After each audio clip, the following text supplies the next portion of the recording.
Dans ce document à savoir numéro 4, on va parler de la caractéristique d'un dipôle électrique. Un dipôle électrique, je vous rappelle que c'est un appareil électrique qui possède deux bornes, deux pôles ou deux bornes. Ça veut dire qu'on va, le brancher à l'aide de deux côtés, deux bornes. La caractéristique d'un dipôle est l'ensemble des couples de valeurs UI. U pour tension, I pour intensité du courant.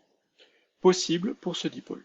Ça veut dire qu'on va faire une chose, c'est qu'on va brancher ce dipôle seul sur un générateur. Ensuite, ce générateur va pouvoir appliquer une tension variable, c'est-à-dire qu'on va pouvoir choisir la tension que l'on veut. 0 volts. Quand on a une tension de 0 volts, quelle va être l'intensité? Quand on a une tension de 1 volt, quelle est l'intensité? Quand on a une tension de 3 volts, et ainsi de suite.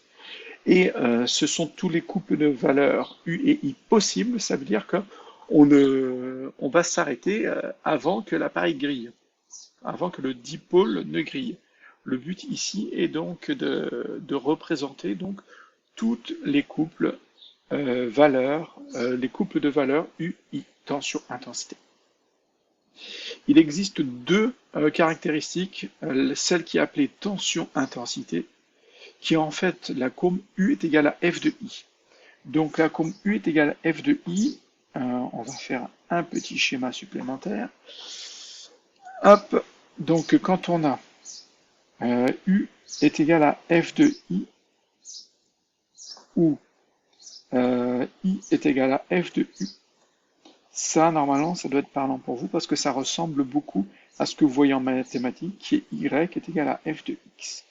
Y qui est égal à F de X, vous savez que X c'est toujours l'axe des abscisses, Y c'est l'axe des ordonnées.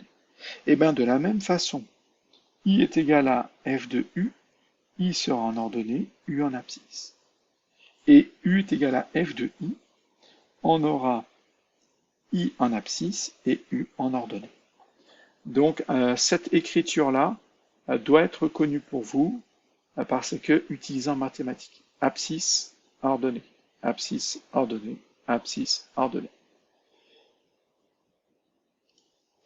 Donc c'est ce que je vous ai mis ici. Donc les caractéristiques tension-intensité. Alors regardez bien, tension-intensité, on commence par ce qui est en abscisse. Tension-intensité, c'est I est égal à F de U.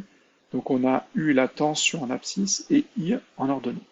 Et c'est le même exemple, c'est la même courbe qui est tracée de deux façons différentes ici. Donc la caractéristique intensité-tension est la courbe U est égal à F de I.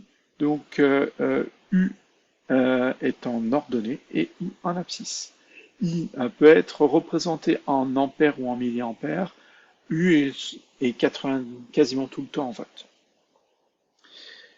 Chaque point de la caractéristique d'un dipôle est appelé point de fonctionnement. Par exemple, ce point-là, pour lequel j'ai une tension de 0,7 volts et une intensité de courant de 10 mA. Et bien, ce point-là est appelé point de fonctionnement. C'est-à-dire que s'il y a un courant de 10 mA, alors il y aura une tension de 0,7 volts.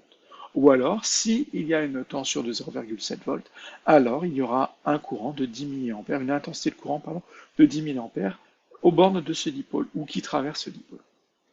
Donc ce point de fonctionnement, il permet de connaître la tension de fonctionnement du dipôle, connaissant son intensité, ou alors vice-versa, ça veut dire en connaissant l'intensité de déterminer la tension aux bornes du dipôle.